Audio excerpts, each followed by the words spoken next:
कौन कितना अमीर है? अगर यह जानना है तो समझे कि उसकी कमाई हुई दौलत किसी आदमी की वह योग्यता है जिसके सहारे वह आगे कई दिनों तक जिंदा रह सकता है। यानी अगर वह आज काम करना बंद कर दे तो वह बिना कमाए कितने दिनों तक जिंदा रह सकता है। यही उसकी अमीरी है।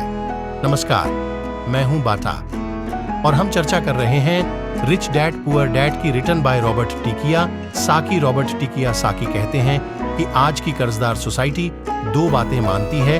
पहली ये कि खुद का एक घर होना चाहिए, दूसरी ये कि अगर सैलरी बढ़ गई है तो फिर एक ज्यादा बड़ा घर खरीद सकते हैं।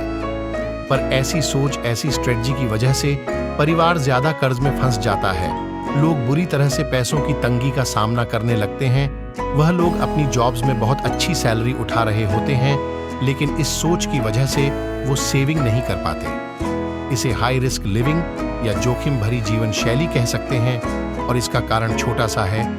ऐसे लोगों में पैसे की समझ ना होना, पैसे को कैसे मैनेज करते हैं ये पता ना होना। 90 के दशक में जॉब्स में बहुत ज्यादा गिरावट आई थी, रिसेशन आया था और तब ये बात पता चली कि जो मिडिल क्लास है वो पैसे के मामले में कितना सुरक्षित है। तब से लेकर आज तक बहुत कुछ बदला है। अच्छी बात यह है कि आज लोग ज्यादा अवेयर हैं। उन्होंने सही जगहों पर इन्वेस्ट करना शुरू कर दिया और म्यूचुअल फंड में लोगों ने ज्यादा इन्वेस्ट इसलिए किया क्योंकि उन्हें लगता है कि वह ज्यादा सुरक्षित है। औसत म्यूचुअल फंड खरीदने वाले आदमी नौकरी में टैक्स और मॉर्गेज चुकाने में, अपने बच्चों की कॉलेज की फीस देने के लिए पैसे बचाने में, अपना क्रेडिट कार्ड का हिसाब साफ करने में बहुत ज्यादा बिजी रहते हैं। इतना उनके पास वक्त नहीं होता कि वह यह आर्ट सीख ले कि किस तरह से म्यूचुअल फंड लिया जाए या किस तरह से इन्वेस्ट किया जाए। तो फिर वह क्या करते हैं? फिर वह किसी दूसरे को हायर करते हैं, उसकी काबिलियत पर भरोसा करते हैं और वह जैसा कहता जाता है वह ऐसा करते जाते हैं। क्योंकि जो पढ़ा लिखा मिडिल क्लास वर्ग है, जो कि पैसे को संभालना नहीं जानता, वह हमेशा यही सोचता है जोखिम मत उठाओ, सुरक्षित रहो। और असली प्रॉब्लम यही है कि पैसे की समझ ना होने के कारण लोग खतरों का सामना करते हैं। उनके सेफ रहने के पीछे की इच्छा, यानी हमें कुछ ना हो, उसके पीछे का असल कारण यह होता है कि उनके पास पैसे की तंगी होती है।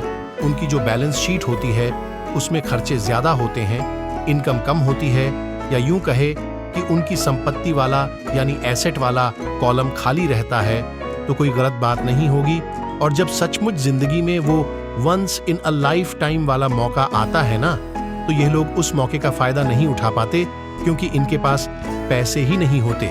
इन्वेस्ट करने के लिए अगर पैसे की समझ आपको है तो आप थोड़ा थोड़ा निवेश करके बूंद बूंद से सागर भर के अमीर हो सकते हैं। आप सूझबूझ के साथ सही जगह पर इन्वेस्टमेंट करके अपने RS 5000 को 10 लाखों में कन्वर्ट कर सकते हैं। पर प्रॉब्लम सोच की है। यह जो गरीब वर्ग या मिडिल क्लास जो वर्ग है वह ऐसे इन्वेस्टमेंट्स को बहुत ही जोखिम भरा मानता है, पर वह यह नहीं जानता कि प्रॉब्लम इन्वेस्टमेंट में नहीं है, प्रॉब्लम उनकी सोच में है, उनकी नासमझी में है। वह यह नहीं जानते कि पैसा कहाँ लगाना है। वह हमेशा अपने पैसों की जिम्मेदारी दूसरों पर लाद देते हैं और उसके लिए खर्च भी करते हैं। तो अगर आप भी दूसरों की तरह सोचते हैं, घर को एक एसेट समझते हैं, इन्वेस्टमेंट करने से डरते हैं, सेफ रहना चाहते हैं, तो ये समझना जरूरी है कि आप किसी के लिए काम करते हैं। सैलरी पर काम करने वाले बहुत ज्यादा लोग मालिक या फिर अपने शेयर होल्डर्स को अमीर बना रहे होते हैं। एक्चुअली वो उनके लिए काम कर रहे होते हैं, आपकी कोशिशें, मेहनत और सफलता से। दरअसल आप नहीं सफल होते, आपका मालिक सफल होता है और उसे उसके रिटायरमेंट के लिए मदद मिल रही होती है। अच्छा, दूसरा, आप सरकार के लिए काम करते हैं। आप समझ सकते हैं कि जब आप काम करते हैं, पैसे कमाते हैं, तो उसका एक हिस्सा टैक्स के रूप में सरकार को जाता है। तीसरा, अगर आपके पास घर है, जैसे आप अपना एसेट मानते हैं, जो कि दरअसल एक लायबिलिटी है, तो आप बैंक के लिए काम करते हैं। क्यों? क्योंकि आपने उन घरों के ऊपर लोन ले रखा है और वो लोन चुकाने के लिए, क्रेडिट कार्ड का कर्ज चुकाने के लिए आप दिन रात मेहनत करते हैं।